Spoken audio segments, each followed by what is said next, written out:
Hey, spooky people, it's your best friend Kenny here, and we are back with another entry in my Iceberg series. This is the Unsolved Mysteries and Weird Things Iceberg by Juan the Pickle. Thanks, Juan. Now, we've explained what an iceberg series is in the other entries, but, the idea is it's like an iceberg, right? The deeper you go, the more obscure the entries get, the more disturbing and strange the unsolved mysteries and weird things are.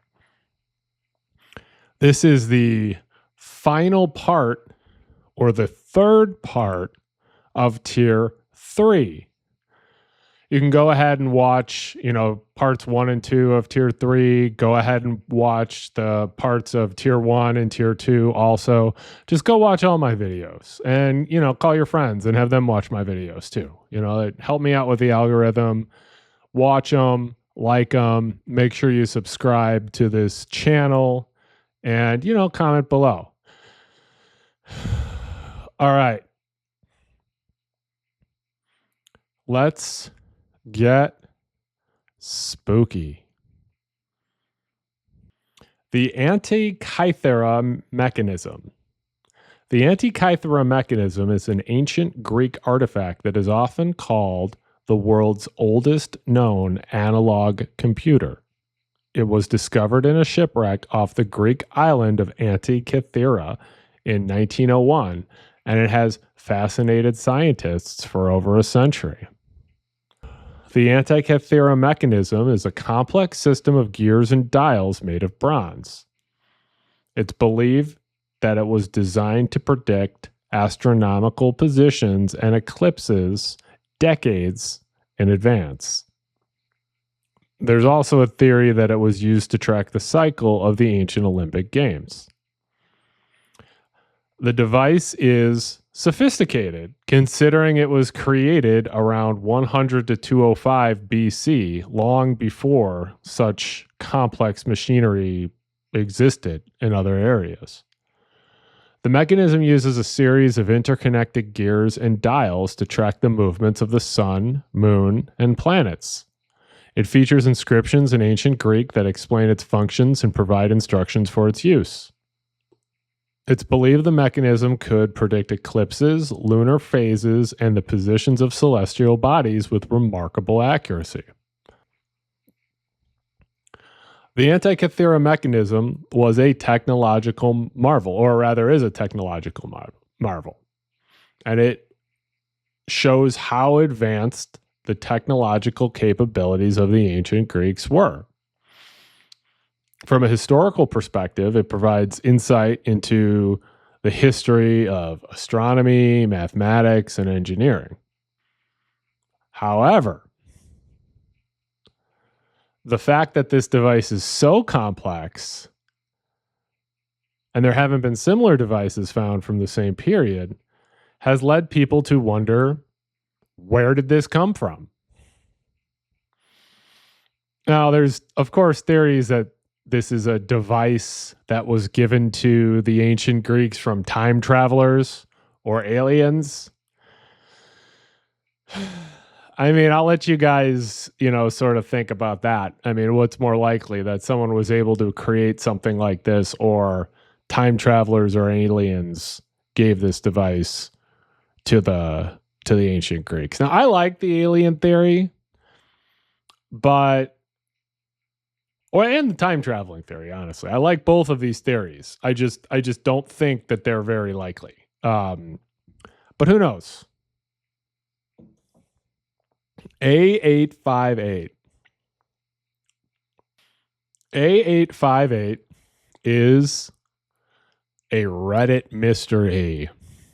Those Reddit mysteries are always the best, because Reddit is one of the greatest places for just unhinged people, right? I say this as someone who is on Reddit frequently, right? It started in 2011, where a user began posting long strings of hexadecimal characters multiple times a day. These strings appear to be some sort of code, but nobody knows what the code is. The user who created this subreddit and posts the codes has given no explanation and no context.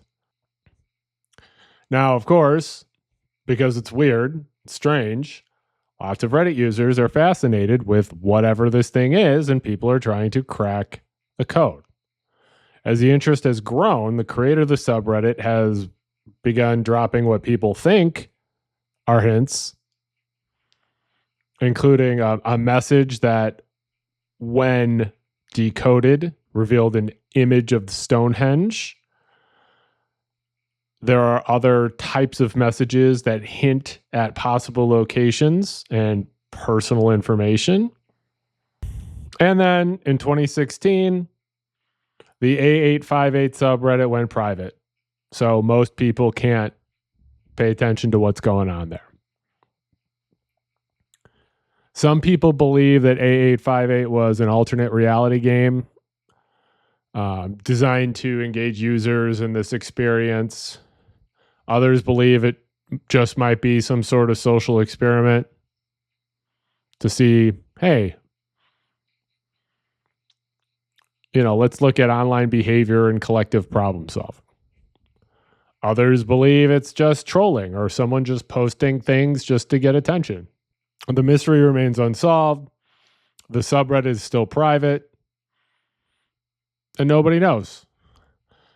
I think most likely these are just strings of code that have been posted by a user to sort of get attention. And as the attention has built, the person has kept posting these things to get attention. I believe that people who are searching for meaning in this text are probably not going to find it. But it's still a pretty fascinating rabbit hole. Wormholes. I think most people are aware of the concept of wormholes from movies. All of this is sort of theoretical, right? Wormholes are theoretically shortcuts through space-time, sort of like a tunnel that's connecting two distant points in the universe. Instead of traveling between these two parts and going the long way, this is sort of a shortcut. Wormholes come from Einstein's theory of general relativity.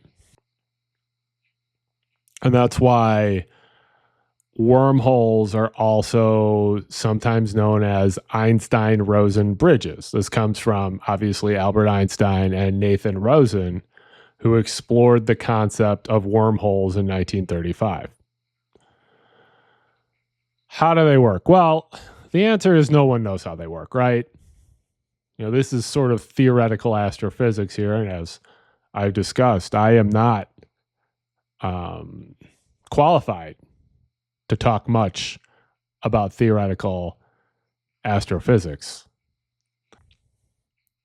It is a fascinating concept, though. Think of them as like portals or something like that, right?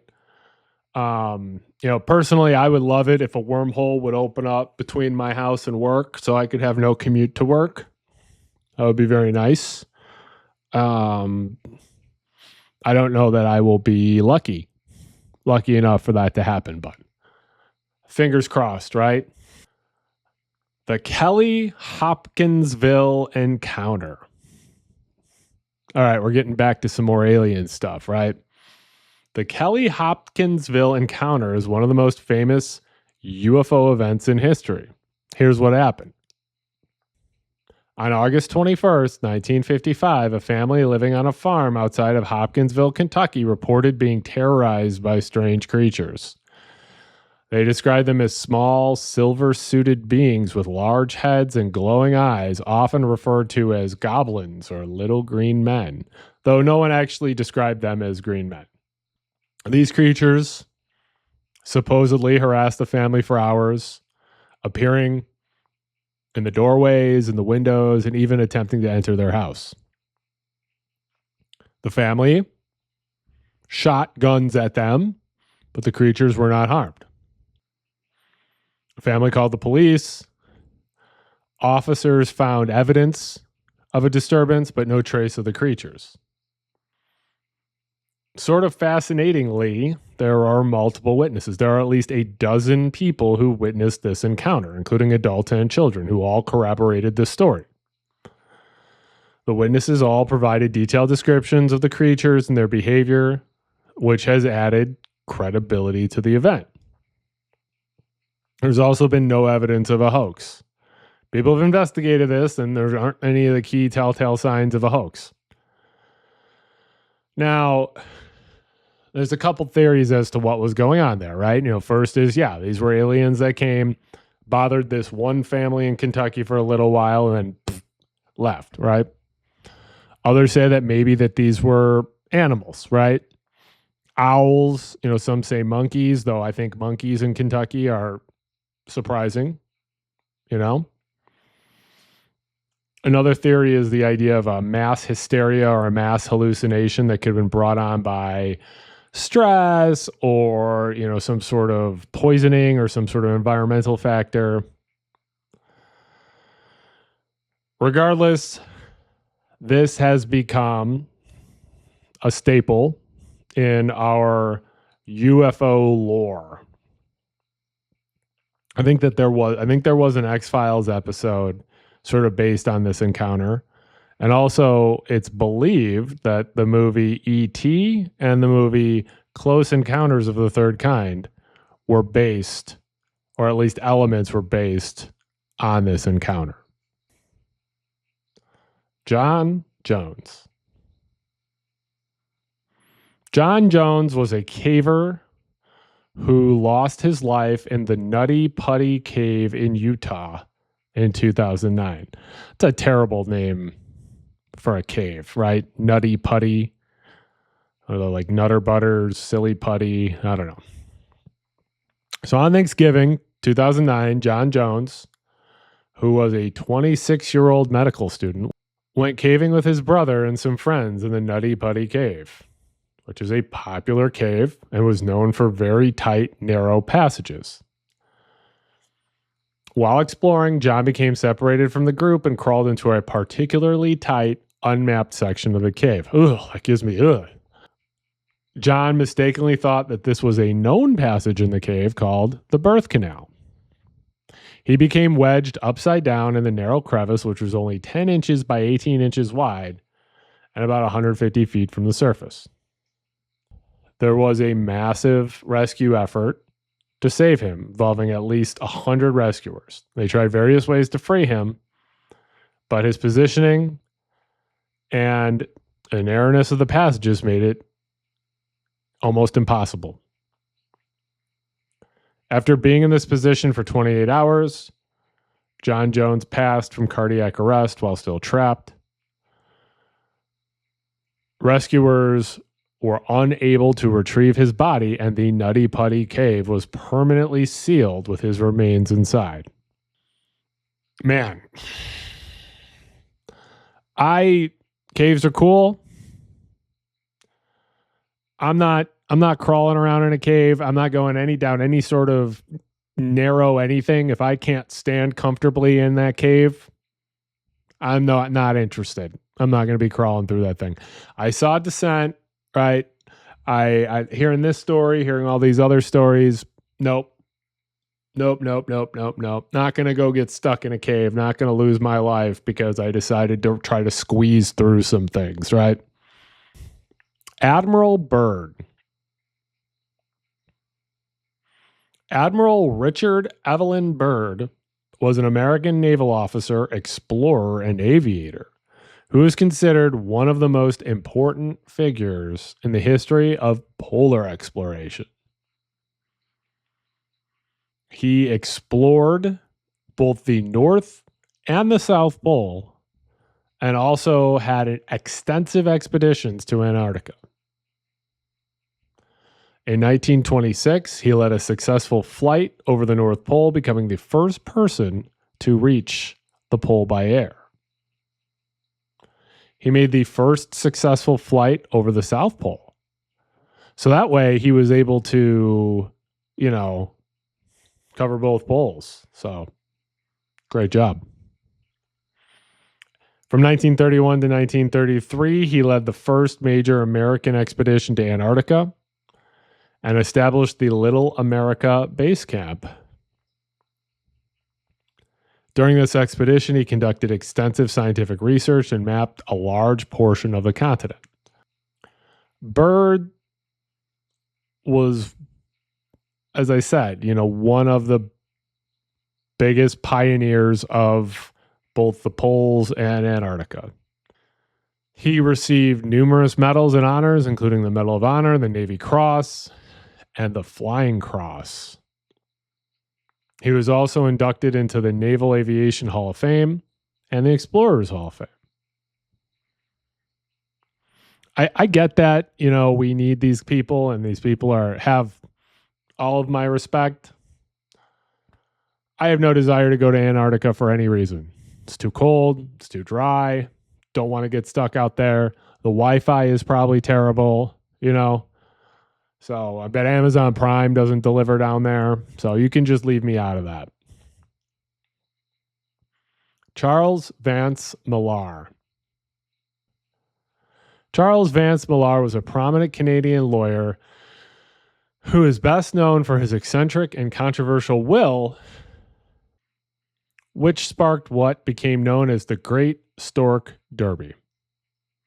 He was born in 1854 in Ontario. He graduated from the University of Toronto with a law degree, and he built a successful career as a corporate lawyer in Toronto. He died in 1926, leaving behind a will with several unusual provisions. One provision left shares in a brewery to several prominent Methodist ministers and temperance advocates known for their opposition to alcohol. Another provision of his will stipulated that the bulk of his estate would go to the woman in Toronto who gave birth to the most children within 10 years of his death. This sparked a frenzy of baby making in Toronto, as families competed for the prize. This contest became known as the Great Steak Derby or the Baby Derby and attracted international attention. The will was challenged in court, but was ultimately upheld by the Supreme Court of Canada, and the prize money was eventually divided among 4 women who each had 9 children during the contest period. Yeah, that's kind of bad too. These women had 9 children in 10 years thinking that they were going to get X amount of dollars, and then they walked away with only a quarter of it. Though I suppose they would have got nothing. I hope they wanted to have a lot of kids. I hope they wanted to have, maybe they didn't want to have exactly 9 kids, but maybe they wanted to have like 5 or 6 or 7, right? I don't know though. I feel like if you went ahead and had 9 kids to win some sort of contest from some old guy's will, that's the only reason why you did it, you're not really having kids for the right reasons. I'd be interested to see sort of what happened to those kids that were children of the Great Stork Derby. Ed, and Eddie. Ed, and Eddie. Luck be an Ed tonight. A room with an Ed. Lost media. So there's a lot of, creepypasta and lost media stories about lost TV episodes, and this is supposed to be an actual, real, lost Ed, and Eddie television show. It is rumored to be a Halloween episode of Ed, and Eddie that potentially combine 2 separate segments, Luck Be an Ed Tonight and A Room with an Ed. Fans claim they saw it in old TV guides or have vague memories of watching it. And some even recall specific details, like Eddie dressing up like a vampire or a scene with a spooky hotel. However, Cartoon Network has never officially acknowledged the existence of this episode.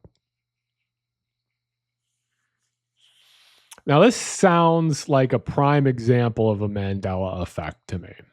Or this also could be the type of thing where it's sort of a false memory, and that people are putting together various memories of this show and sort of fitting it together to fit into this idea.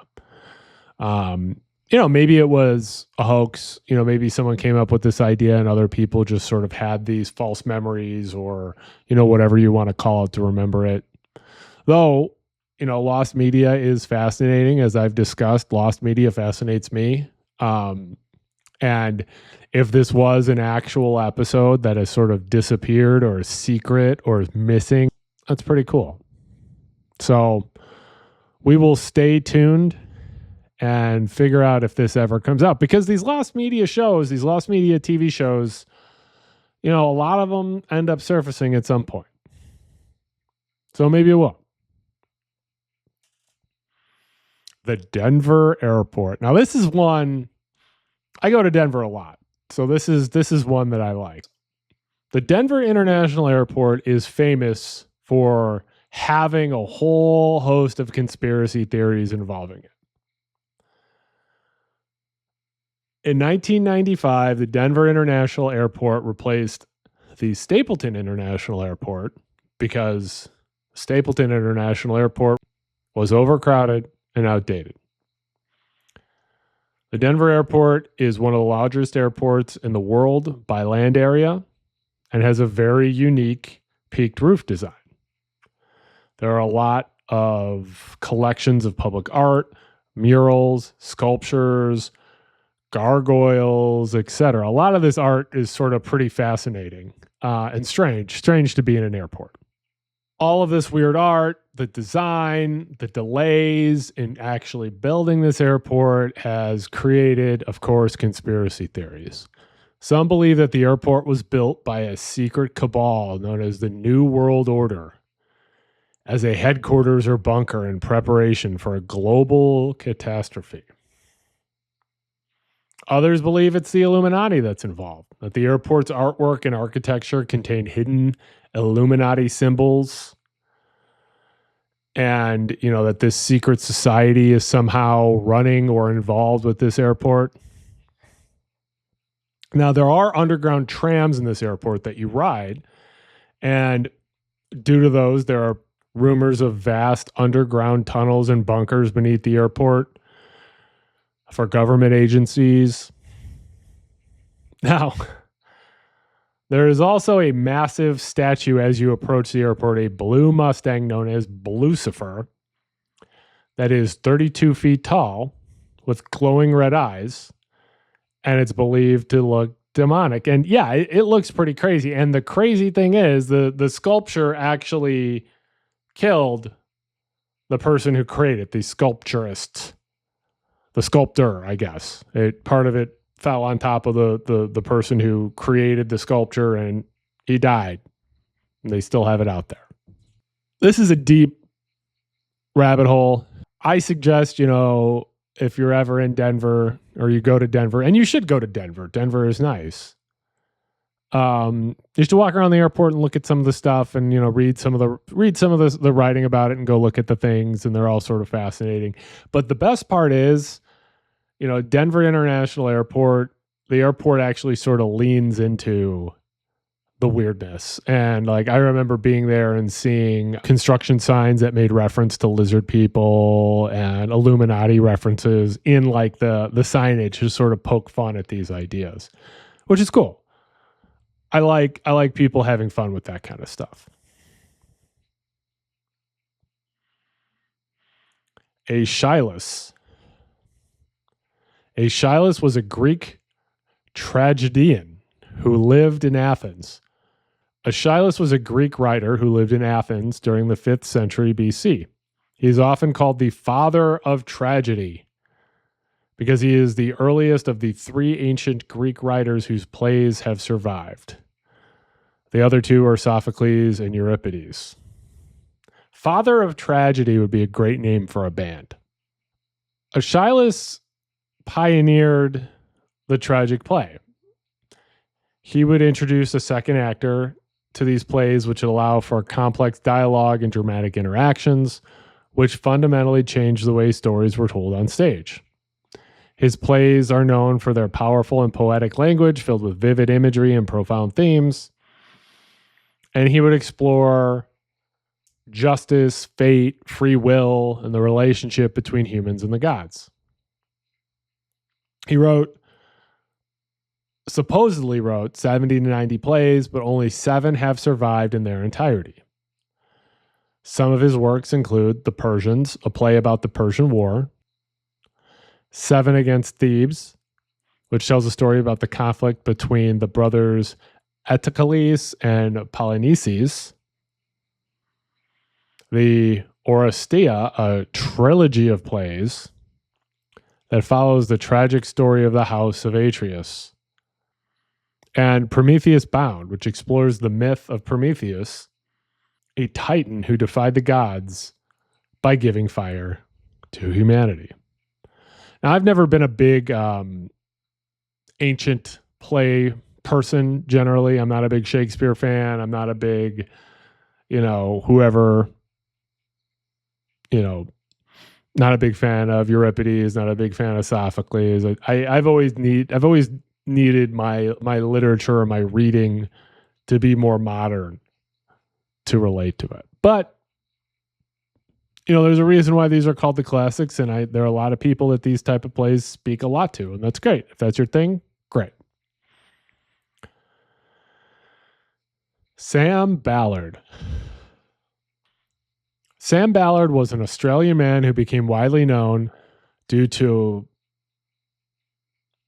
a horribly tragic incident where he ate a slug. And, well, when he was 19, Sam was at a party where he swallowed a slug as a dare. The slug was infected with a parasite called rat lungworm. I'm not going to try to pronounce the scientific name because I will murder that. And this parasite can cause a form of meningitis that affects the brain and spinal cord. As a result, he contracted this form of meningitis, and it led to severe health complications, including paralysis. Just an absolutely horrible story. And he passed away after being paralyzed in a wheelchair for a long time. He passed away in 2018. What a horrible thing to happen. Here, he thought he would, eat this slug, and he thought, hey, yeah, I'll do it, and I'll be popular, and I'll be cool, and he was paralyzed, and he died. The Costa Concordia. The Costa Concordia was a large cruise ship that was involved in an accident in 2012. You probably remember this. This was a luxury liner cruise ship that was operated by an Italian cruise line. It was one of the largest ships built in Italy at the time, and it could carry over 3,700 passengers and had a crew of over 1,000 people. It had swimming pools, restaurants, theaters, a casino, and a spa. While sailing off the coast of Tuscany, the Costa Concordia deviated from its planned route. The captain, Francesco Schettino, ordered the ship to perform a sail-by salute close to the island, a maneuver which brought it too close to the shore. Supposedly, he was doing this to say hi to his girlfriend or his mistress or something like that. The ship struck a rock formation, which tore a large hole in its hull, and this caused significant flooding and eventually led to the ship capsizing. The ship had to be evacuated, and it was chaotic, as I imagine most sinking ship evacuations were. And 32 people died in this disaster. Captain Schettino was found guilty of manslaughter for his role, or, really being the cause of this. And he was sentenced to 16 years in prison. This is just another great reason why I'm never, ever getting on a cruise. There's just too many bad stories about cruises. Very few good ones. Obviously, this is worse than just having horrible diarrhea, but having horrible diarrhea on a boat sounds terrible too. So, I think it was, David Foster Wallace wrote a supposedly fun thing that I'll never do again. And that just sort of, solidified my feelings about cruises. The Door to Hell. The Door to Hell is a nickname for the Darvaza gas crater, a fiery pit located in the Karakum Desert of Turkmenistan. In 1971, Soviet geologists were drilling in the area searching for natural gas. They accidentally hit a cavern filled with gas, causing the ground to collapse and form a large crater. Oops. The geologists were concerned about the release of poisonous methane gas, so they decided to set the crater on fire, hoping it would burn off all the gas within a few weeks. Guess what? The crater has been burning continuously ever since for over 50 years. They underestimated the amount of gas in that hole. So, of course, the Darvaza gas crater has become a popular tourist destination, drawing visitors around the world who are mesmerized at the sight of the fiery pit. There have been efforts by the Turkmen government to extinguish the fire due to environmental concerns and the loss of valuable natural gas. However, the crater continues to burn. The crater is about 230 feet in diameter and 98 feet deep. The flames create an otherworldly glow, which is why it's called the door to hell. This is just sort of another one of those examples of the Soviet scientists having a plan and it's just not going well. You know, it's just lots of stuff that came out of the Soviet Union just did not work great. The Warrens Occult Museum. The Warrens Occult Museum is a private museum located in Monroe, Connecticut, founded by Ed and Lorraine Warren. You'll recall them from the Conjuring series, the Annabelle series, The Nun. Now, this was actually located in the basement of their home. The museum housed a collection of over 10,000 purportedly haunted objects. That's a lot of haunted objects. Having one haunted object is a lot. You know, having 10, a lot. 10,000, too many haunted objects. Of course, Annabelle is there. The Raggedy Ann doll believed to be possessed by a demonic spirit. The Perrin family's box, which is a chest that is said to be haunted by the spirits of a deceased Native American woman and her child. The Devil's Chair, which is a chair believed to be cursed by the demon. The Warrens Occult Museum was a popular destination for paranormal enthusiasts and horror fans. However, it has also attracted criticism from skeptics who question the authenticity of the haunted objects and their Warrens' claims of paranormal activity. The museum was closed in 2019 after Lorraine Warren's death. Her daughter, Judy Warren, continues to manage the collection and occasionally showcases artifacts at paranormal events. In 2023, the museum announced its permanent closure due to the zoning issues and planned to relocate the collection to a larger facility. I guess you can call me a skeptic in that I believe a lot of this stuff. You know, I like reading about paranormal stuff like this, but I believe a lot of this stuff is explained through, non-paranormal means. You know, it's not to say that I don't believe that there's any such thing as paranormal activity, right? But I would absolutely go to this museum and, check out the stuff and see how it made me feel. That sounds fun to me. So, regardless of whether I actually believe that all of these objects are haunted or any of these objects are haunted, I would still go check it out and give them my, $20 or $30 to go look around. The Mattress Firm Conspiracy. Ever notice how there's so many mattress firms everywhere, or at least there used to be? They've kind of gone away in the last few years. But so there is a conspiracy theory that all of these mattress firms that just sort of pop up and are often clustered close to each other. Why are there two mattress firms within a block of each other? How could so many people need mattresses?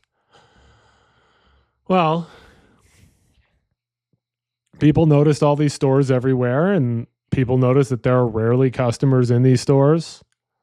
And they wondered, how could these things possibly stay in business? And of course, the answer, conspiracies, right? Some think it's a front for money laundering. You know, you could literally put money in those mattresses and you can go buy a mattress, right? That might be a good idea. Others believe that this was perhaps a tax evasion scheme where the company is inflating its expenses to reduce its tax burden. Others believe that the mattress firm was artificially driving up real estate prices by leasing multiple properties in the same area. I don't know. Like, I think all these mattress stores, and then before that, there were all those cash for gold stores and all these sort of things that sort of pop up and then disappear. It sort of strikes me as, people creating companies, creating various networks of, corporate structure, right? And, using that to get as much money out of the corporation as possible. I would imagine that mattress stores don't require a lot of overhead. They don't require a lot of employees. So it was probably an easy way to make a lot of money and then just dump everything and get out. But I don't know. Maybe it was a vast conspiracy. Maybe it was a whole money laundering scheme. Like I said, you could stuff a lot of money into a mattress and then someone could go buy that mattress and get the money, right? If that's a real thing. I've never done that. And if that's not a real thing, I'm not giving anyone any ideas. Don't try that at home. Money laundering is bad. Harold the Doll. Harold the Doll is a supposedly haunted doll that is said to be possessed by the spirit of a young boy who died in a tragic accident. The doll is currently owned in the Ed and Lorraine Warren collection.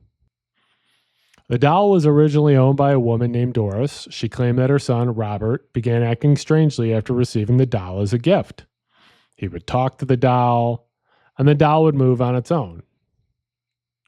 Doris eventually became so frightened that she gave the doll to a priest, because why not? People used to do a lot of weird stuff with their priests. Well, I might have to cut that. I might be hinting at something I didn't mean to hint, but I don't know why you would be like, hey, priest, I got this weird thing. Here you go. But maybe they thought it could cleanse it from its evil spirits or whatever. I don't know. The Warrens claim that Harold is one of the most active and dangerous dolls in their collection. They claim that it's scratched and bitten people and that it even tried to strangle Lorraine Warren. I imagine the doll probably had real tiny hands, though. The Warrens also claim that Harold is capable of telekinesis and can move objects around the room. Harold is in a sailor suit, again with the sailor suits. You'll see in my previous entries, I talked about how sailor suits are creepy, right? Skeptics believe that the stories about Harold are exaggerated or fabricated. Some of these skeptics have suggested that the Warrens may be using the doll to promote their own work and to generate publicity. The Warrens are complicated figures. There's a lot of people that believe that the Warrens were complete frauds, and there's other people that believe that they, might have had some spooky stuff, but really exaggerated stuff. I believe more the latter. I believe they're probably more exaggerators and had, spooky stuff. I believe they're probably genuine believers, but I don't know. Do I believe this doll is haunted? Not really. It was probably a creepy doll, and there's probably a lot of things that sort of happen surrounding the doll, but maybe I've never been around the doll, so I don't know. Maybe if I went around the doll, it would try to strangle me, and then I would believe it was haunted. David Theal. Oh boy. David Theal is a man who managed to unalive himself using a chainsaw and was able to sever his own head using that chainsaw. David Theal supposedly consumed a small quantity of alcohol, arranged the chainsaw in a way that placed the chainsaw switch on a timer allowed himself to fall asleep, and the timer went off and unalived him. When his parents weren't able to reach him, they called the police. The police broke in, told the parents to stay outside. A police officer found him in his state. And, you know, that was that. Pretty crazy. Pretty crazy way to do that. Gamma ray bursts. Gamma ray bursts are the most powerful explosions in the universe. They are sudden, intense flashes of gamma rays, which are the highest energy form of light. They last anywhere from a few milliseconds to several hours. They are incredibly bright, and they can outshine entire galaxies, releasing more energy in a few seconds than our sun will in its entire lifetime. Again, I'm not an astrophysicist. I'm not really qualified to talk about this, but my understanding is it's believed that these gamma ray bursts occur when a massive star collapses into a black hole or when two neutron stars collide. There are a lot of space entries on this iceberg list, on this iceberg chart. And it just sort of shows you that there's all these sort of wondrous things going on in our universe that nobody can really explain. It's interesting to read about these things, and it's been interesting to learn about these things that I didn't really know about or understand, and still don't really understand. But now if I do a trivia night or something like that, I might have some knowledge about this stuff. Lenny Derkson. Lenny Derkson is an individual who disappeared on March 14th, 1998. He had a dairy farm in Cheyenne, Oklahoma. He made breakfast for his 19-year-old son, Jared. The two sat down to eat before a day of their typical dairy farm chores. Then at 9 a.m., a visitor arrived in a white pickup truck. Lenny went out and spoke with the driver for a few minutes. Lenny's son claimed that they did not appear to know each other, but their conversation seemed cordial. Lenny would tell his son that the man wanted to look at one of his horses. There was no sign that there was anything unusual about the man. He had his son go to Elk City, Oklahoma to get feed for the cows. And he said that he would go with the man to look at the horses in Mobity, Texas. And then he would meet up with his son in Elk City. He said that he would be back by the afternoon, and he never returned. Nobody knows what happened to Lenny after that. There have been no signs of struggle, no evidence of foul play, and no body. The only clue is this mysterious man who came to Lenny's house, and people believe that he is key to explaining Lenny's disappearance. Now, there were some sightings of Lenny after, or at least after leaving his home. A waitress claims that he saw him eating breakfast with another man at a local coffee shop. The waitress noticed that the unidentified man was doing most of the talking and that Lenny was mainly just drinking coffee and listening to him. Now, most investigators and law enforcement believe that it's possible that Lenny just left on his own. But the problem with that theory is that people don't believe that Lenny would have left his son, Jared. They were together every day working and doing chores on the farm before he went to school. Jared doesn't believe his father, and people close to Lenny doesn't believe, Jared doesn't believe his father would leave him because they were close, and people who were close to Lenny don't believe that Lenny would have left Jared or go and leave without telling anyone where they were. Lenny has not used his credit card since his disappearance. The Nemesis Theory. The Nemesis Theory is another astronomical hypothesis. The theory is that our sun has a hidden companion star lurking far beyond the outer reaches of our solar system. This star is called Nemesis, Now, why this theory? Why do people have this theory? Well, scientists have observed that there is a pattern of mass extinctions on Earth that seem to occur roughly every 26 million years. Wonder where we are on that cycle, right? The Nemesis Theory suggests that this companion star, with its long orbit, periodically disturbs the Oort cloud, which is a vast sphere of icy bodies surrounding our solar system. This disturbance sends a barrage of comets hurtling towards the inner solar system, increasing the chances of a catastrophic impact with Earth, leading to mass extinctions. That's kind of spooky. Astronomers have found no direct evidence of Nemesis. Recently, a 2017 study suggested that most stars, including our sun, likely formed in binary pairs. This lends some support to the idea that the sun may have had a companion in the distant past, though it may have been ejected from the system long ago. Now, I didn't know suns can be ejected from solar systems. So there you go. It's important to remember that this is just a hypothetical theory. There is no evidence that this is true. I don't know. I kind of like it.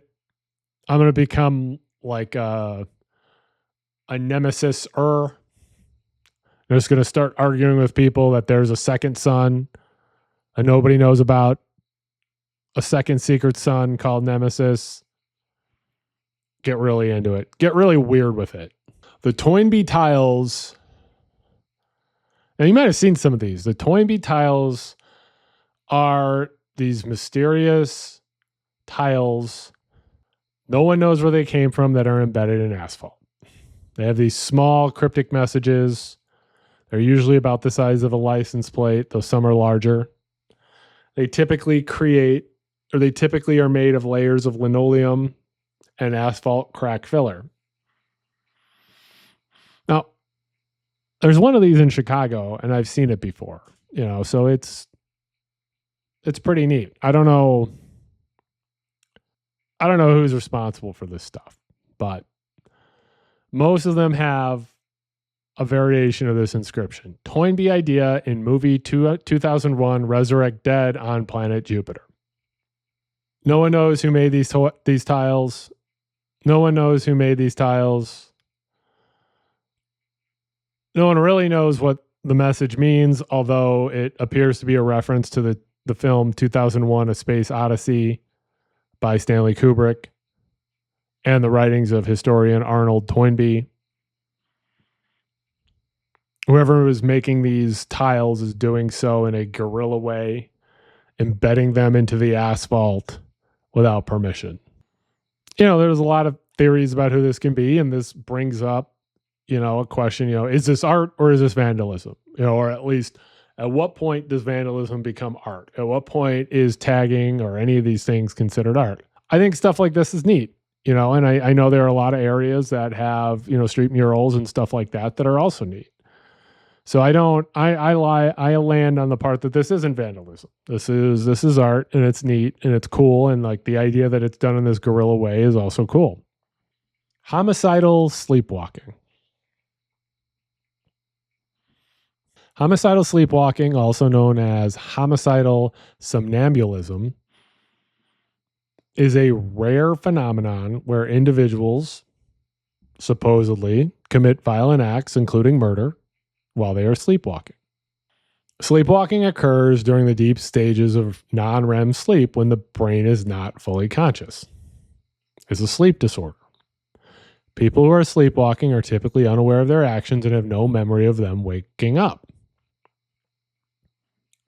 Most sleepwalking involves simple actions like walking or talking. In some very rare cases, individuals can perform more complex behaviors, including cooking, driving, yikes, and even violence. Homicidal sleepwalking has been used as a defense in court, because of course it has, leading to debates about whether someone can be held responsible for actions committed while they were sleepwalking. The problem is, it's very difficult to prove that someone was genuinely sleepwalking when they did the violent act.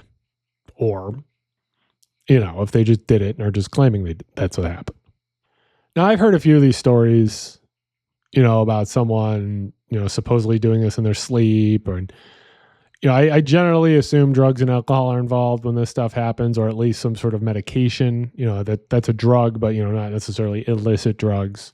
And, you hear about people who take Ambien or people who do other stuff like that and do things that they don't really remember. So generally, I think this is probably explained by that type of stuff. But, I'm sure it's possible that somebody can do some things in their sleep.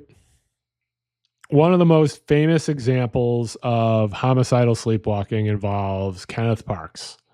Is a man he was a Canadian man who drove 23 kilometers to his in-laws' house and killed his mother-in-law while sleepwalking.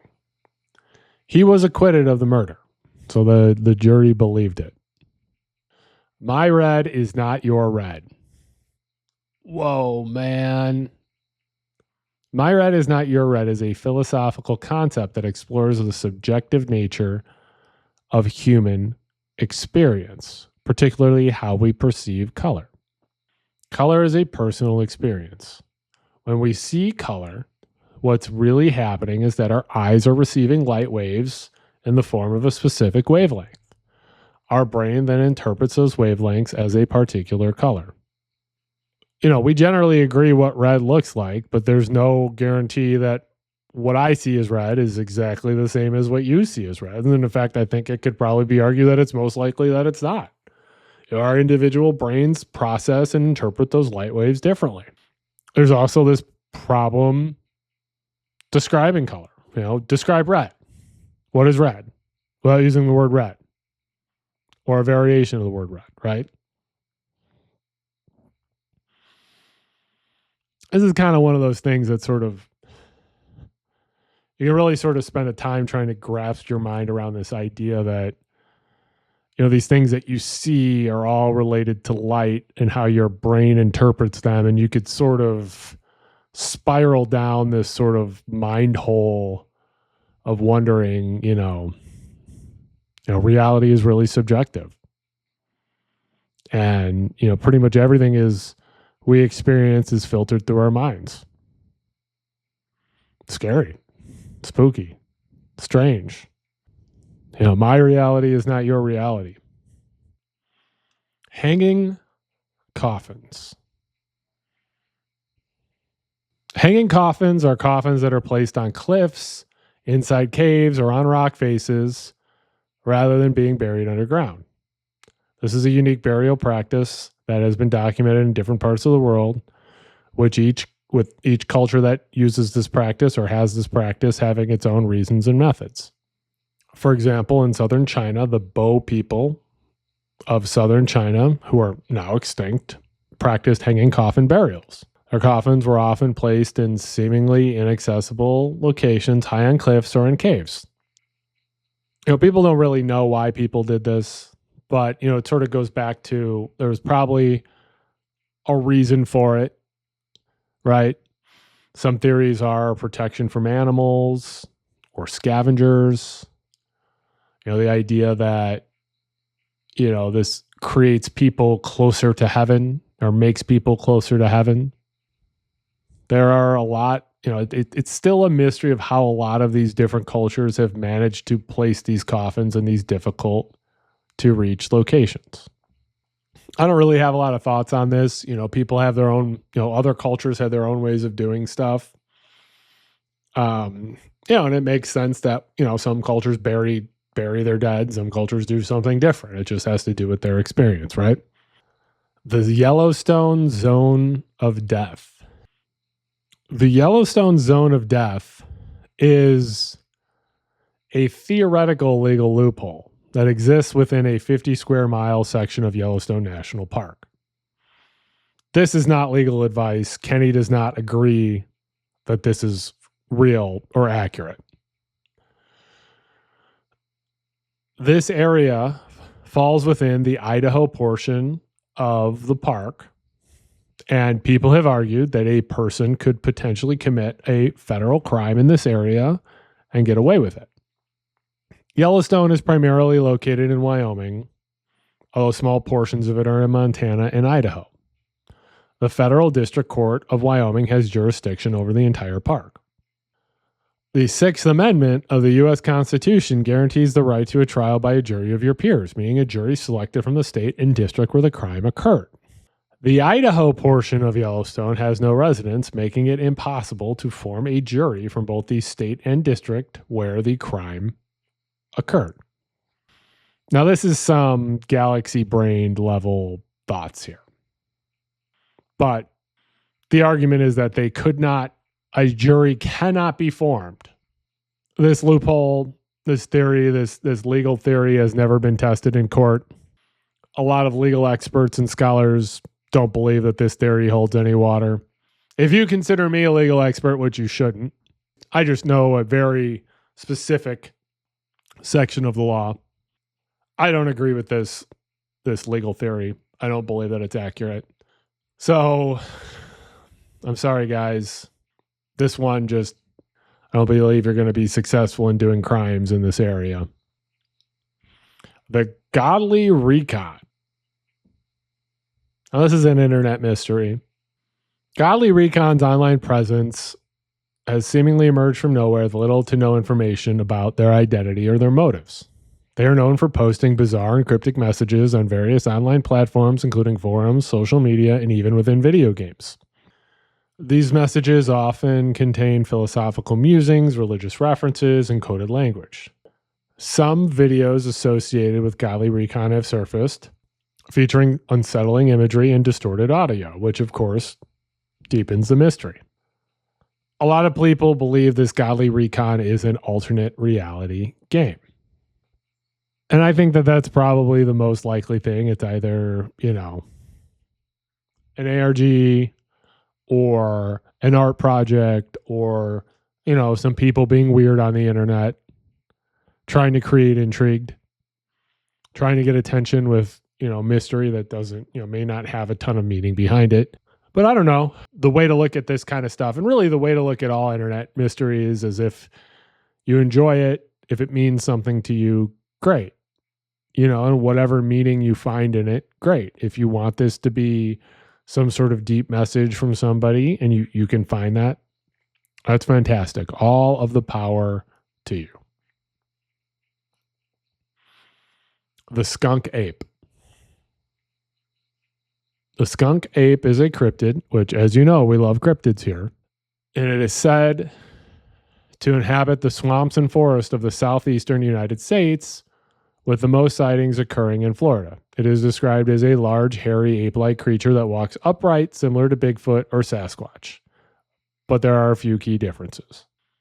The skunk ape is believed to be about 5 to 7 feet tall, estimated to weigh several hundred pounds. It's covered in thick, reddish-brown or dark hair. Notably, it is said to have a strong, unpleasant odor, described as similar to rotten eggs or skunk, which is where it gets its name. Sightings are most common in the swampy regions of Florida, particularly in the Everglades. It's believed to be nocturnal. It's supposedly very elusive, very shy, and attempts to avoid human contact. People believe that it feeds on plants, fruits, and small animals. This just sort of sounds to me like Florida Man, right? This is just a Florida man running around shirtless. Happens to be hairy, happens to be stinky. So I imagine that that's probably the most likely scenario here. People are misinterpreting, either other humans or other sort of creatures as this cryptid. Like, look, I want Skunk Ape to be real. I really do. But I've seen those Florida shows, man. I see people running around in Florida trying to capture anything and everything, grabbing those gigantic snakes. I'm sure people would have found this guy. I'm sure people would have gotten good evidence of Skunk Ape or a Skunk Ape. Again, it's unclear if there's one. I believe that there are multiple Skunk Apes. I believe that they'd be able to find some sort of definitive physical evidence, right? Almas. See, now we're in the cryptid section here. Almas is a cryptid from Central Asia or Southern Mongolia. And it's described as an ape man, and the legend has persisted for centuries. He's described as a bipedal primate, walking upright on two legs like a human, believed to be around 5 to 6.5 feet tall with a sturdy build, covered in thick hair, from reddish brown to dark. Very similar to Skunk Ape, very similar to Bigfoot. A lot of the discussions is that this Almas has more human-like facial features than ape-like facial features. They're described as living in caves or remote mountainous regions. Supposedly they are shy and elusive and avoiding contact with humans, feeding on plants, fruits, and occasionally small animals. Some have suggested that they live in small family groups. Now, again, this sort of seems to me like Skunk Ape or these other things. These are sort of like most likely misidentified, either people or other types of animals. But it's certainly possible that in remote regions there are creatures that we haven't really found yet. It's certainly possible. I think it's unlikely that, no one has found, the body or the bones or hair or anything like this. Hibagon. Hibagon is a cryptid from Japanese folklore, which is referred to as Japan's Bigfoot. Sightings of this creature were first reported in the 1970s around Mount Hiba, which gives it its name, Hibagon. The appearance makes it around 5 feet tall, which makes it shorter than Bigfoot. Again, covered in dark fur, either black or brown. Again, it's just sort of fascinating to hear these different, we've got Almas, we got Skunk Ape, we got Bigfoot, we got Yetis, we got Hibagon. And they're all these sort of creatures that all sort of have very similar descriptions, right? They're all humanoid or human-like. They all look a certain way. Again, I think it kind of comes down to a few things. There's like the theory that people tend to find human features in things that aren't there, right? I don't know what that's called off the top of my head. Maybe I'll add in an edit here to say that. But, it just sort of strikes me as sort of fascinating that all these different cultures have all these ideas that are basically the same cryptid, and yet no one has found definitive proof of these things existing. False vacuum. The concept of a false vacuum comes from the quantum field theory. Again, I'm not a quantum physicist, so I'm going to do my best to try to explain this. Basically, there's a theoretical scenario where the universe could actually be in a precarious state like a ball balanced on a hilltop. Now we're going to get into some theory, right?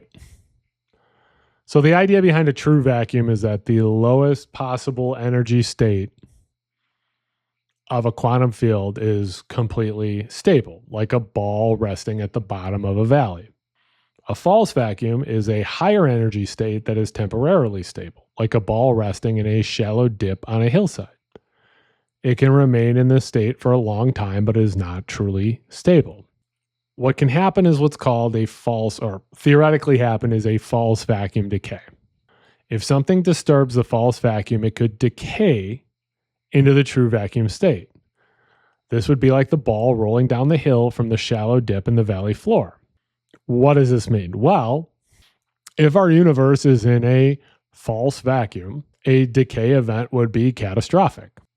And the laws of physics as we know them could change dramatically and potentially destroy all matter and structures in the universe. That seems spooky. Good thing that this is only a theory.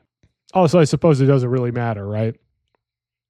If all of a sudden, the universe just collapses on itself, well, what are we going to do, right? Antimatter. Antimatter is the evil twin of ordinary matter. Every particle of matter has a corresponding antiparticle that is virtually identical but with the opposite charge. For example, an electron is a negatively charged particle that orbits the nucleus of an atom. A positron is the antimatter counterpart of the electron with a positive charge. A proton is a positively charged particle found in the nucleus of an atom. An antiproton is the antimatter counterpart of the proton with a negative charge. The most defining characteristic of antimatter is the opposite electrical charge compared to its matter counterpart. Antimatter particles have the same mass as their corresponding matter particles. When matter and antimatter come into contact, they annihilate each other, releasing a form of tremendous energy in the form of gamma rays or other particles. Now, this is something that is popular in science fiction concepts and in comic book theories. Antimatter is part of, or at least is a big part of the Big Bang Theory. That equal matters of matter and antimatter created the Big Bang Theory. Scientists can also create antimatter and particle accelerators like the Large Hadron Collider by smashing particles together at high speeds. The Travis Walton abduction. The Travis Walton abduction is one of the most famous alleged alien abductions in history. It happened in 1975 in Arizona and continues to be debated about whether it actually occurred and what actually occurred on that day. On November 5th, 1975, Travis Walton, a 22-year-old logger, was working with a crew of 6 other men near Snowflake, Arizona. As they were driving home, the crew encountered a bright, hovering object that they described as a UFO. Walton got out of the truck to investigate. Walton claimed he was struck by a beam of light from the object and was rendered unconscious. The other crew members, his other co-workers, feared for their life and drove away. Nice, guys. Real nice. Walton disappeared for 5 days. His co-workers were initially suspected of foul play, but they maintained that he had been abducted. Walton reappeared 5 days later, disoriented and with fragmented memories of being inside a spacecraft and encountering alien beings. Walton and the other crew members passed polygraph tests, which added to the credibility of their stories for some people. Despite the polygraph results, many remained skeptical, citing inconsistencies in the accounts and a lack of physical evidence. Walton wrote a book about his experience called The Walton Experience, which was later adapted into a movie called Fire in the Sky, which you might have seen, but the film takes a lot of creative liberties with the story. The Westfall UFO incident. The Westfall UFO incident is one of Australia's most famous UFO sightings. It occurred on April 6, 1966 in the suburbs of Melbourne and involved multiple witnesses, including students and teachers from Westall High School. On the morning of April 6, 1966, around 11 a.m., numerous students and a teacher at Westall High School reported seeing a strange object in the sky. Witnesses described it as a disc-shaped or dome-shaped object, grayish silver in color and estimated to be about twice the size of a car. The object reportedly descended into a nearby paddock known as the Grange. Some witnesses claimed to have seen it land or hover close to the ground. Some accounts mentioned seeing other aircraft, possibly military jets, in the area around the same time. The incident attracted media attention and police and military personnel were reportedly on the scene. However, government explanations were vague, with suggestions that the object may have been a weather balloon or an experimental aircraft. And that's always the explanation, right? They need to come up with better explanations other than weather balloon. But maybe people are just out here confusing weather balloons, right? Now, we just sort of talked about a couple, UFO experiences. And look, I've said this before. I believe it's impossible for the universe to be as vast as it is and for there not to be other life out there. It just doesn't make sense to me. I also think it's very unlikely that alien creatures have made contact with us and haven't been able to continue to make contact with us or been able to continue make more significant contact with us. Now, I know there's people going to argue that say, well, they have, but the government covers it up. And I just sort of feel like that requires so many people to keep so many secrets that it would be, impossible. So all that is sort of a long-winded way of saying, sure, it's possible that these people saw UFOs.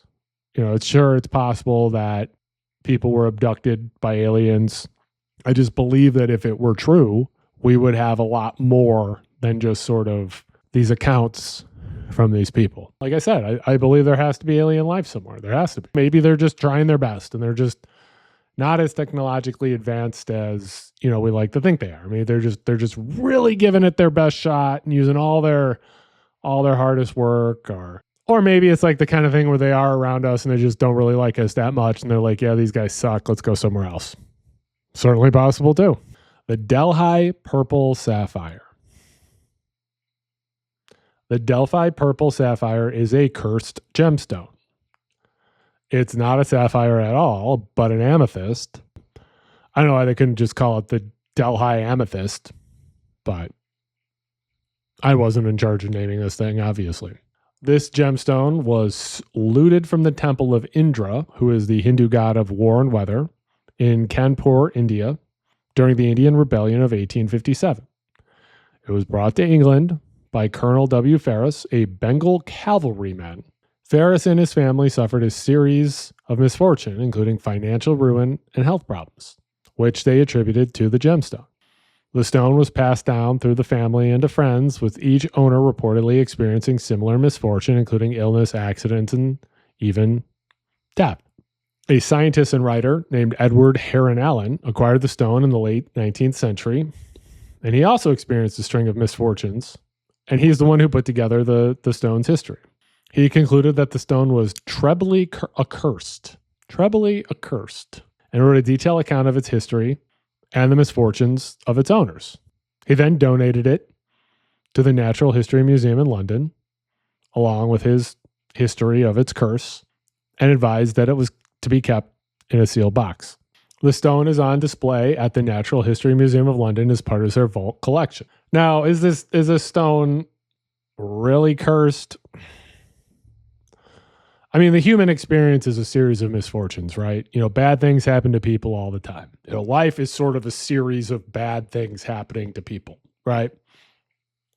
And so, is the idea that they came in possession of this cursed stone and then all of a sudden these bad things happen to them? Or are these just normal bad things that happen to people that people are just sort of fell into the belief that this stone was cursed and just sort of attributed to it? I think it's probably the latter.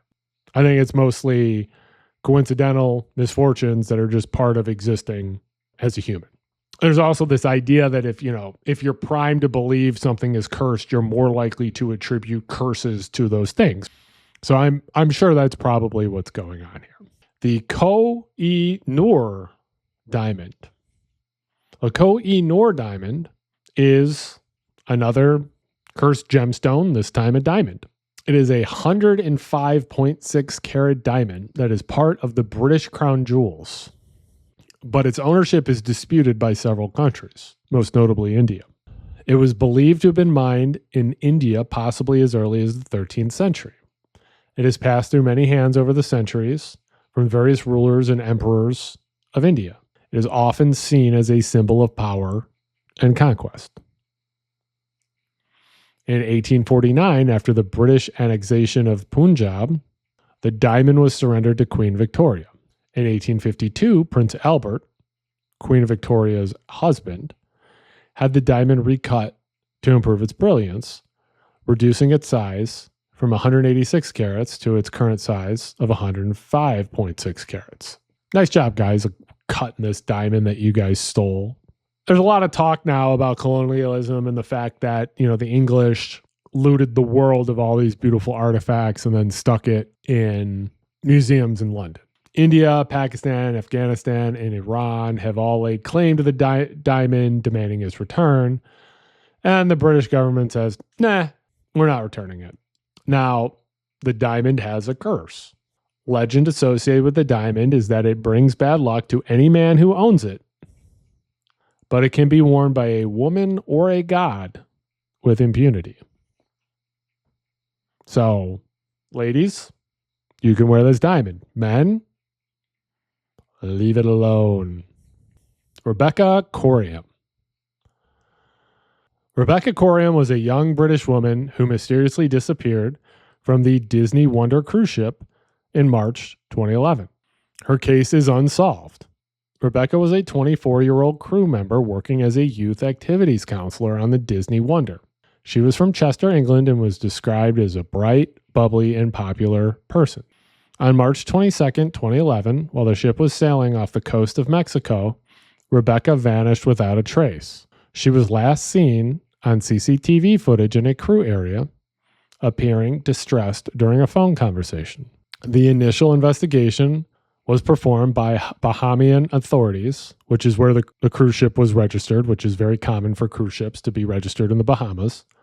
And that investigation has been criticized for being inadequate. Rebecca's family has pushed for further inquiries, uncovering inconsistencies and raising concerns about the thoroughness of the investigation. But really, it comes down to what happened to Rebecca. There are theories that range from accidental overboard to foul play, but there's no evidence. And really, I mean, those are the two responses, right? I mean, I think it's pretty clear. Most likely, something happened to her, right? Either it was foul play or some sort of accident. And if it's a cruise ship, it most likely involved the ocean, right? Because, on a cruise ship, it's very difficult to hide a body and have that body not be found because it's a definitive space. Personally, I believe it's probably, sadly, an overboard situation.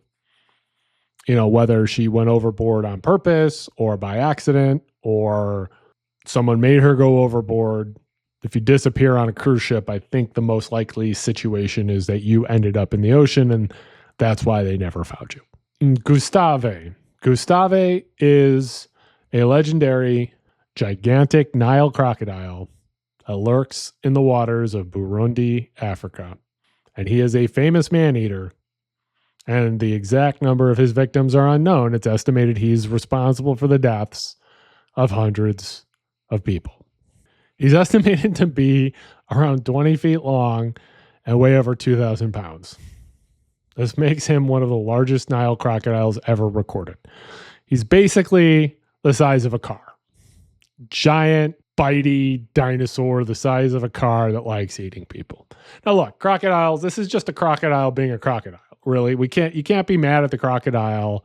He's man-eating. No, he's just eating what he sees as prey. There have been numerous attempts to capture him, but Gustave has evaded capture for decades. He's had several bullet wounds and a deep wound on his right shoulder blade, but he's never been got. Look, you shouldn't screw around with crocodiles. If I see a 20-foot crocodile, I'm getting as far away from that thing as possible. So it doesn't really surprise me that it's eaten some people. The Michigan Triangle. The Michigan Triangle, sometimes called the Lake Michigan Triangle, I know it is the Lake Michigan Triangle, is an area of Lake Michigan where a number of strange occurrences have been reported, including disappearances, shipwrecks, and even UFO sightings. It's compared to the Bermuda Triangle, though it's less well known. The triangle is usually defined by lines drawn between Ludington, Michigan, Benton Harbor, Michigan, and Manitowoc, Wisconsin. This is a particularly dangerous area of Lake Michigan, and Lake Michigan happens to be a very dangerous lake. Chicago is off Lake Michigan, but it appears that we have the mildest part of Lake Michigan because a lot of these things don't really happen here. There have been a variety of incidents that occur here, including the Thomas Hune incident in 1891, which is where a sailboat disappeared with its entire crew. The Rosa Belle in 1921, a schooner was found capsized with its crew missing despite calm weather conditions. In 1950, the Northwest Airlines Flight 2501 with 50 people on board disappeared over Lake Michigan, and only small amounts of debris have ever been found. There are possible explanations. For example, Lake Michigan is known for its unpredictable weather, strong currents, and sudden storms. There's also human error. Navigation errors, equipment malfunctions, and poor judgments can also contribute to these accidents on the water. I generally feel like when you have, an area, like this, you could draw a triangle in a lot of different areas and say, oh yeah, this is a place where this stuff happens. Or of course, there are paranormal explanations, UFOs, other sort of unexplained forces. But, sort of like with the Bermuda Triangle, you could locate any sort of area and you could make any sort of shape that you want. And then you could just have the confirmation bias say, yes, this is an area where these dangerous things occur. The Michigan Triangle is interesting to me, though, because having lived most of my life, or basically the majority of my life in the Chicago area, Lake Michigan is there. So this is a somewhat local legend to me, and I'm interested in it. The Bennington Triangle. This is another triangle. I wonder why they're always picking triangles for these. I wonder why they picked the shape triangle. Maybe triangle needs to do some better marketing, or maybe triangle likes this sort of. Maybe triangles, big triangle likes these sort of stories. Anyway, the Bennington Triangle is an area in southwestern Vermont. Again, has a reputation for strange occurrences, specifically unexplained disappearances, and it's compared to the Bermuda Triangle. The triangle is roughly defined by the towns of Bennington, Woodford, Shaftesbury, and Glastonbury, which is now a ghost town. Several people have vanished without a trace in this area, which fuels the mystery. For example, in 1945, Mitty Rivers, who was a 75-year-old experienced outdoorsman, disappeared while guiding hunters. 1946, Paula Jean Weldon, an 18-year-old Bennington College student, vanished while hiking on the Long Trail. No trace of her was ever found. In 1949, James Tedford, who was a veteran, disappeared from a crowded bus. His belongings were still on the bus, witnesses claim, but he was there one minute and gone the next. So what does all this mean? Well, like I said earlier, I'm pretty sure you can draw a shape in anywhere and point to various strange disappearances, right? Does that mean there's paranormal activity there? No. Is it possible that, that there's paranormal activity there? Sure, but I just am not convinced by a lot of these. The severed feet mystery, or the Salish sea feet.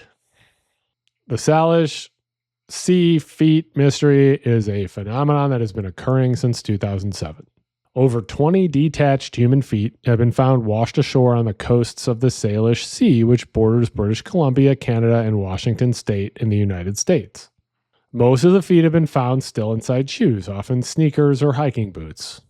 These feet have been scattered along the coastline. People ask, well, why are these just feet? Why not legs or bodies? Where's the rest of everybody?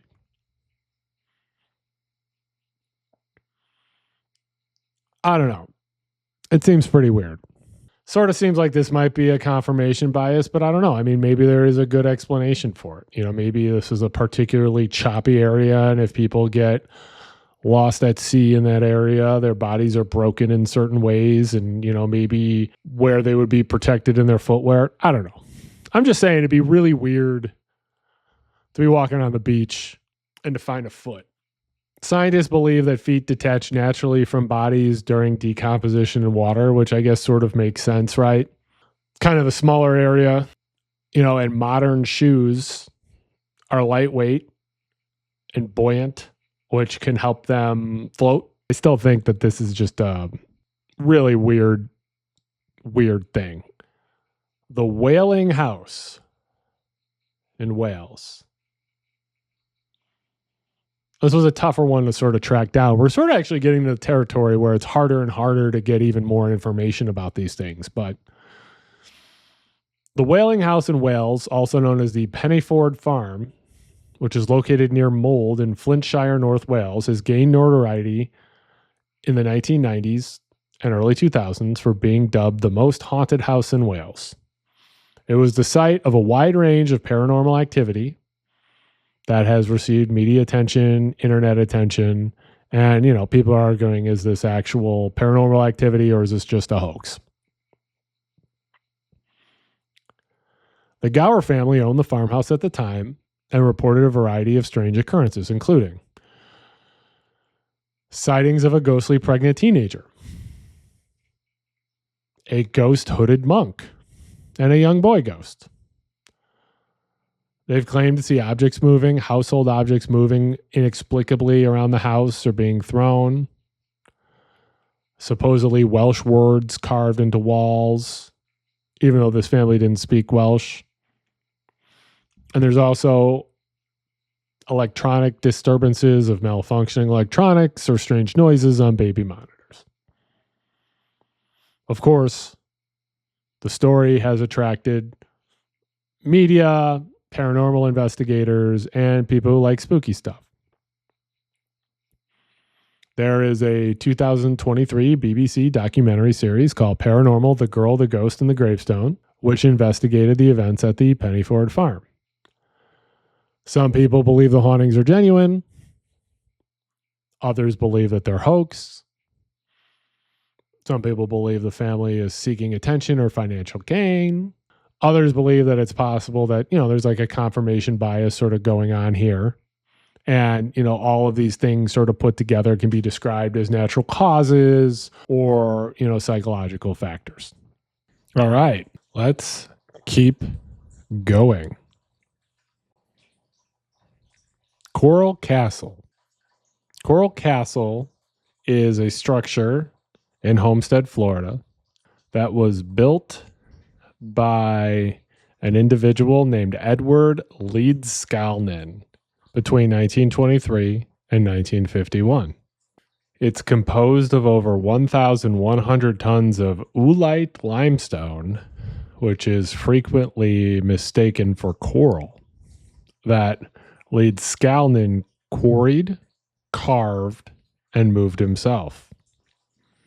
The stones are sculpted into various shapes, including walls, furniture, a castle tower, a sundial, a crescent moon, and even a 9-ton gate. What makes it even more remarkable is that Leedskalnin was a small man. He was only 5 foot tall and 100 pounds, and he had no formal engineer training. The thing about this structure is no one really understands how he built it. He worked alone. He worked at night. He did all this stuff in secrecy.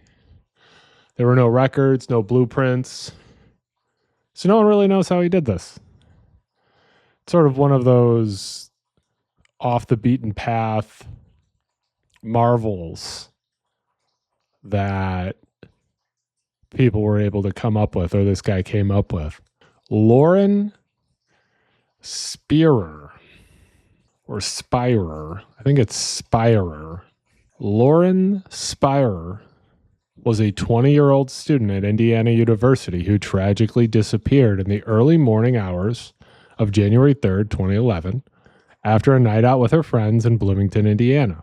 Her disappearance remains unsolved, and the circumstances of the disappearance are strange. Here's what happened, or here's what we know that happened. Lauren went out with friends on the night of June 2nd, 2011. They visited various bars and a friend's apartment. She was last seen walking alone towards her apartment building around 4:30 in the morning on June 3rd. There are no witnesses to anything happening to her, despite an extensive investigation. No trace of her has ever been found. There is some surveillance footage of Lauren that night, but it doesn't provide any actual evidence about what happened to her. Her shoes, phone, and keys have never been found. There are several persons of interest, including people who are with Lauren that night, but no one has ever been charged in connection with her disappearance. Again, there are a few theories, right? There is the foul play theory. There is some sort of accident that caused her to pass. And then there's the idea that she disappeared voluntarily. No one knows. This case got significant media attention. Her family has searched for her and continues to maintain a website and a social media presence searching for Lauren. The Bloomington Police Department keeps the case open and unsolved, but it's almost as if she vanished into thin air. Now, this is another one of those types of disappearance cases that were recent, but not recent enough, where there would be all of this footage about where she could have been, or all this footage of where she was that night that, investigators of the police could sort of piece together to figure out where she was. No Ring doorbells, security cameras and security footage wasn't as popular. There is a website, findlauren.com, that provides information about her disappearance and the ongoing efforts to find her. Ghost rockets. Ooh, that sounds cool. Sounds spooky. Ghost rockets refer to a wave of mysterious aerial sightings that occurred primarily in Scandinavia and Northern Europe in 1946, shortly after the end of World War II. These sightings sparked widespread public interest and speculation about their origin. And, the main theories are, of course, aliens, right? Or secret military weapons. Witnesses described the ghost rockets as rocket or missile-shaped objects, often glowing or leaving a trail of smoke or fire.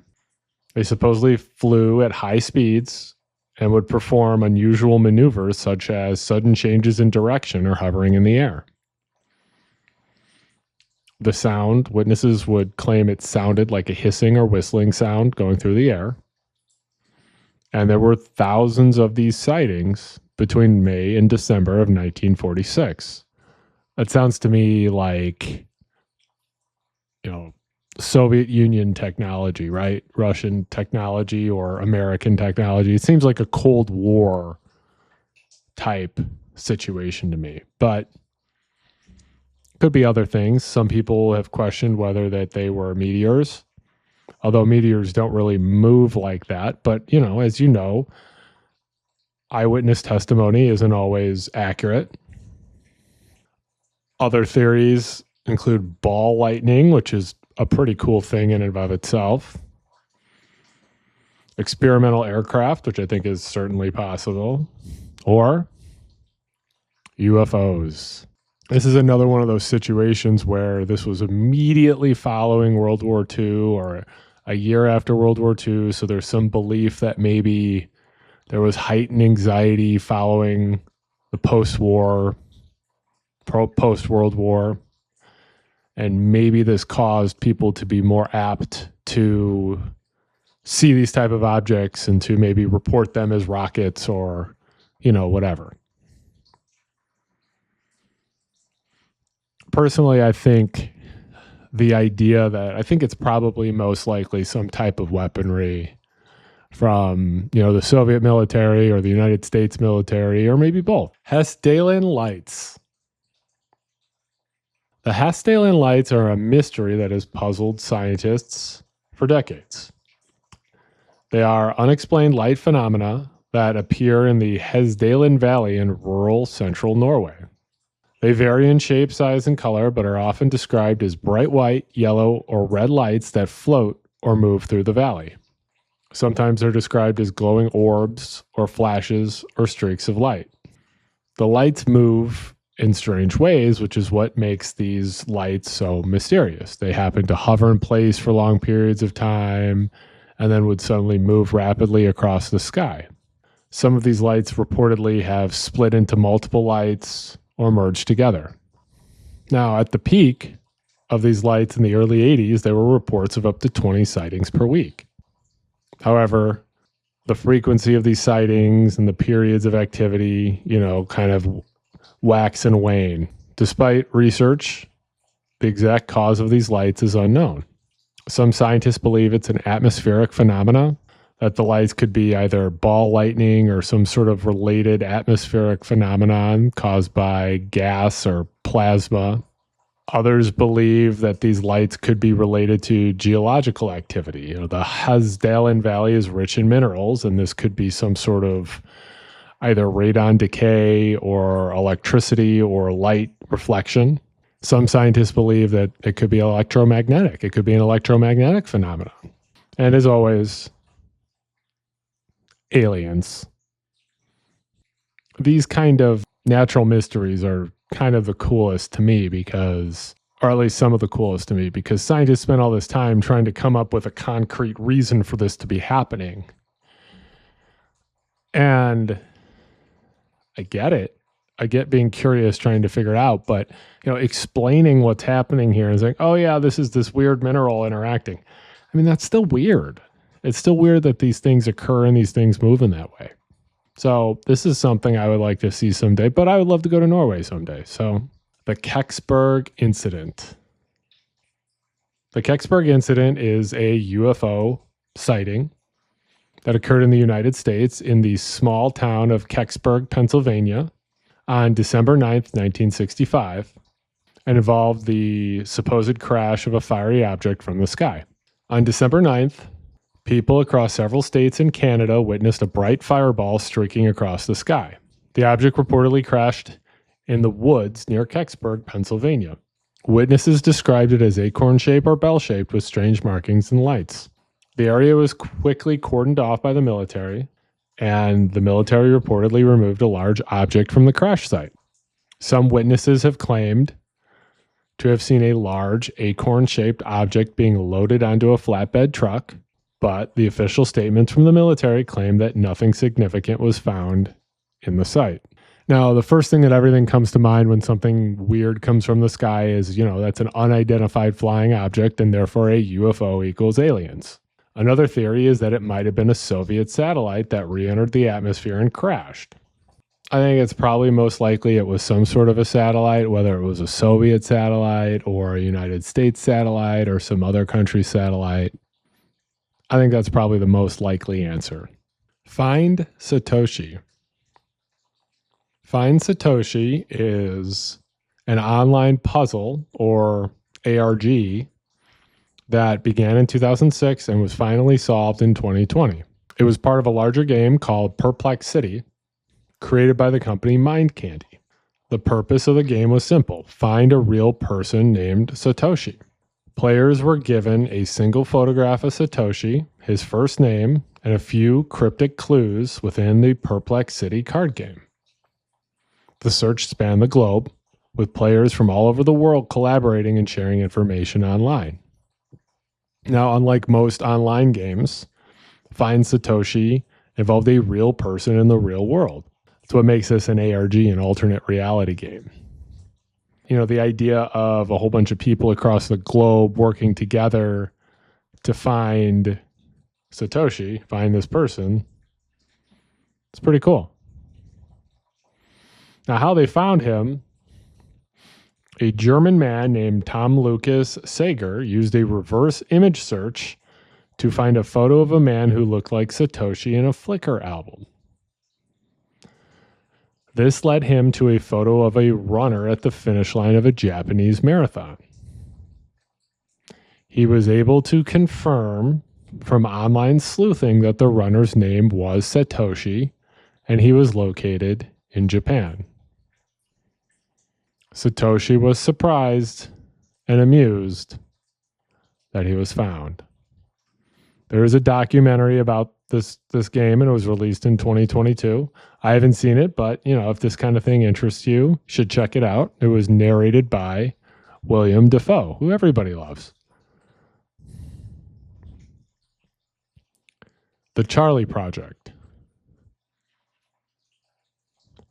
The Charlie Project is a website that profiles cold cases of missing people from the United States. It's sort of a database for these unsolved disappearances of people. And law enforcement, families, and other people can share information in this website.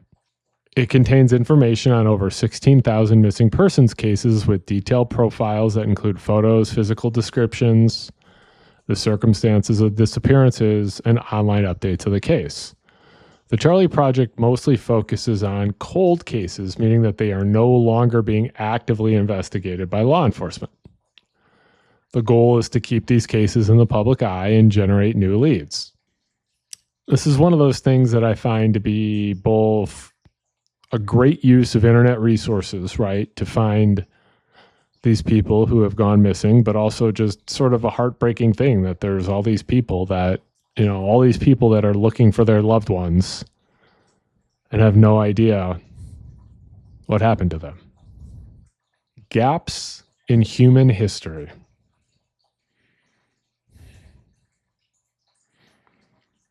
Gaps in human history are periods or events in the past where our knowledge and understanding are incomplete or lacking. There are a lot of reasons for why there are these gaps, right? And these sort of gaps can be, for a certain small periods of time or long periods of time, centuries even. There are a lot of reasons for these gaps. For example, there could just be missing records or evidence. Historical records were frequently lost or destroyed due to wars, natural disasters, or just the passage of time. People didn't have a centralized system to store this information like we do now, like the internet. Another issue is bias in interpretation. Historical bias are historical records, written from a certain perspective, which can lead to bias and omissions, Sort of the idea that the victors get to write history, right? Different people can interpret things in different ways. And, lack certain knowledge about why some things occurred. There's a belief that history is very important. And I agree with that. I agree it's important to learn how things work and what our history was. And so we don't repeat problems from the past and, learn from what we have done and what we have failed at to be better.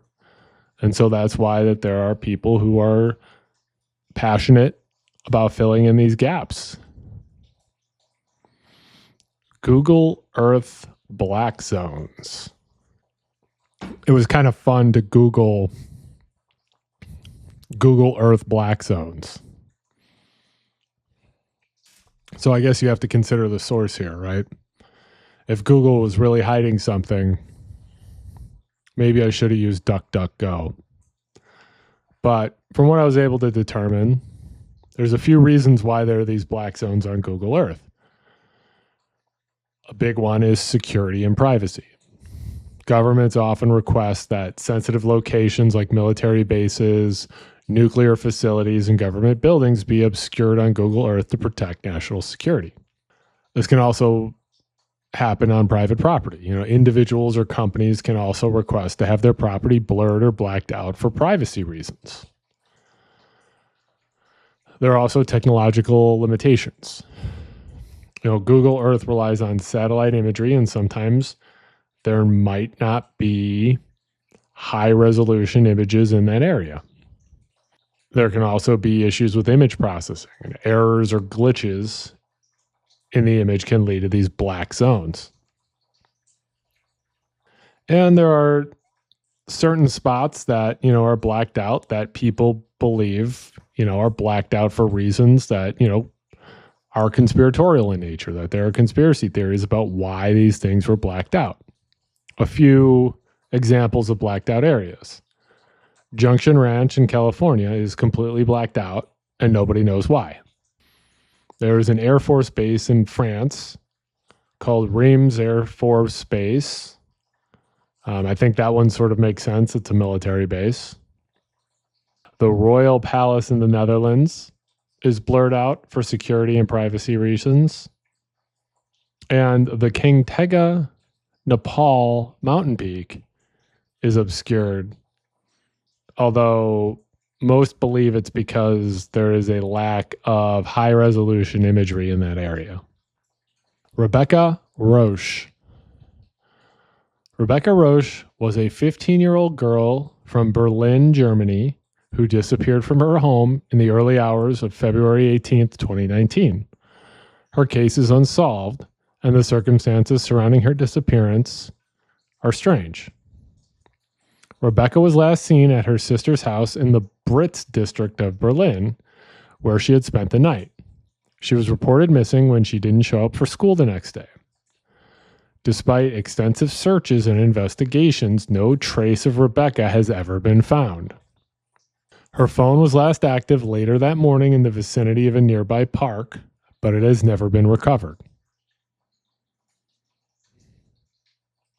Now, the primary suspect in this case is Rebecca's brother-in-law, who's named Florian. He has been arrested twice, but has never been charged due to a lack of sufficient evidence. Some of the evidence, or the majority of the evidence against Florian, are circumstantial. Inconsistencies in his statements, his car being in areas of the relevant to the investigation, and his phone being deactivated around the time of Rebecca's disappearance. That's something a lot of people don't realize. Like, if you're going out criming and you think, oh, I'm going to outsmart these people by turning my phone off, that's a pretty good tell that you're doing, that you turned your phone off, and that's suspicious. Despite extensive searches, including use of cadaver dogs, various types of sonar technology, and other types of imaging technology, her body has never been found. So nobody knows what happened to her. This is another one of those missing persons cases that the Charlie Project covers. And if you're interested, it's a rabbit hole that you can head down. MMIW. MMIW refers to the missing and unalived indigenous women. This is because there's a disproportionately high rate of violence and disappearances experienced by indigenous women and girls in the United States and Canada. Indigenous women face unaliving rates that are far higher than those of any other demographic group. In some areas, their death rates are more than 10 times the national average. Many cases of missing and murdered indigenous women go unreported or are not properly investigated, which make it difficult to even know how bad the problem is.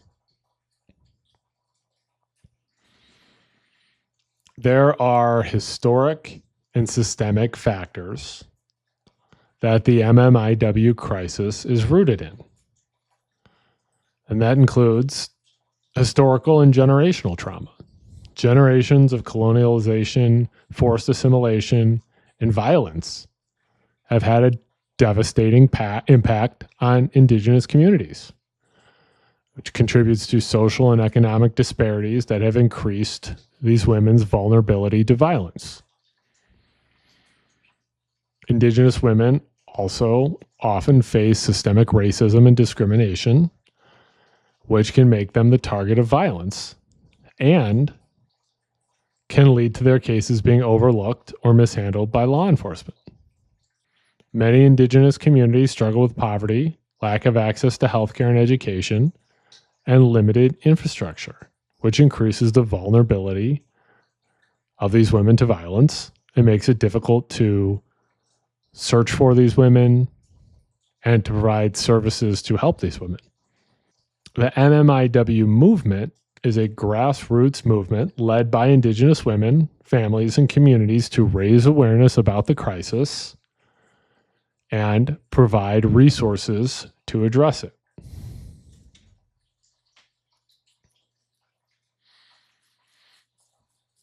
I think a lot of people don't know about how vulnerable indigenous women are because I think a lot of people in the United States don't think much about indigenous women, which is sad. These are people too. And, people should be concerned about what's happening to people. So this movement aims to change it. And I think it's a very good thing that people are bringing awareness and advocacy to these women to give these women a voice that they didn't have. 80% of the ocean is unexplored. Now, this is one of those sort of factoids that, 80%, it's sort of a guess, right? It's not exactly 80%, but the idea is the ocean is so vast, it covers almost 71% of our planet's surface. The ocean is so vast and there are portions of the ocean that are so deep that it's impossible to explore all of these areas. For example, the Mariana Trench reaches depths of almost 7 miles. And that creates a lot of issues. First of all, how do you get something to explore all of that area, right? But also, the deeper you go, the higher the pressure gets, which makes it difficult to have the type of equipment, submersibles that can withstand those types of conditions. And the ocean's dark. So getting deep into the ocean like that, it's hard to even see if you can get something down there, and you can't have a full, range of sight that you would have in normal areas. Now, I think the most famous submersible as of late or recently is, of course, the Titan submersible. And we all know how that panned out. But that's sort of a great example of the technological limitations that we have. It took those billionaires to go down there, or the billionaire to go down there to go look. And he wanted to go look at the Titanic, which is something people have already looked at.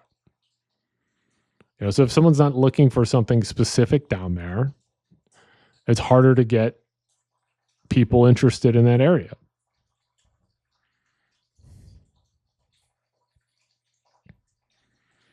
Out of place artifacts. These are objects found in archaeological or geological contexts that seem to be too advanced for the technology known to exist at the time. We talked about something like this earlier with the Antikythera Mechanism. These objects appear to be from a different time period that they were found in, that are frequently more technologically advanced than we believe these areas to be. We talked about the Antikythera Mechanism. There is also the Baghdad Battery, which is a collection of terracotta pots, a copper tube, and an iron rod found in Iraq, dating back to the Parthian or Sassanid period, which would be the 3rd century BC to the 7th century AD. And some believe it was used as an ancient battery. The London Hammer. The London Hammer was a stone hammer found in London, Texas, in a rock formation that dated back millions of years. And this challenged the conventional idea of when humans began to use tools. The Kingudi artifact was a metal object resembling a corroded nail embedded in a solid rock in Scotland. The rock formation was estimated to be millions of years old. Again, it believed to predate the use of tools in humans. There are a lot of great theories, usually involving time travel and aliens, because those are the two options. Basically anything could be time travel or aliens, right? But there are a lot of skeptics who believe that these items can be debunked or explained through conventional means, such as misidentification. The dating on the object is wrong. Or, natural formation, right? Someone looks at this thing and thinks it's a hammer, but this is just something that just so happened to form. And others believe, people could be just faking these things. I sort of like this idea because it creates this sort of like spookiness behind it. Like, oh, a time traveler visited this ancient civilization and brought them this one item to help them. Now, I don't believe that that's what happened. I'm sure there are, natural explanations, whether it is that we just sort of underestimate the civilization at the time. And, maybe they were more technologically advanced than we realized, or, maybe it was just something that formed naturally or something someone stumbled upon or put together. And, we're just giving it more credit than it needs. The Kentucky Meat Shower. Now, I did a full video on the Kentucky Meat Shower, so you should just go watch that. I'm going to put a card here.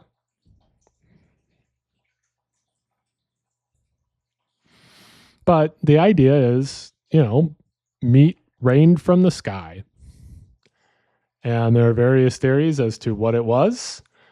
The most prevailing theory is a pretty gross theory, especially considered somebody went and ate some of the meat that fell from the sky.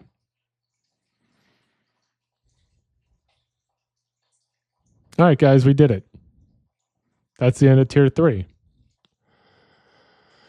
I will start working on Tier 4, and we can get moving on that. We can keep trucking all the way through this Iceberg series. In the meantime, go ahead and follow me on Twitter and TikTok. My username is AKBrews. If there is a spooky story you would like me to research, or cover, go ahead and send me an email. My email address is thespookylawyer@gmail.com.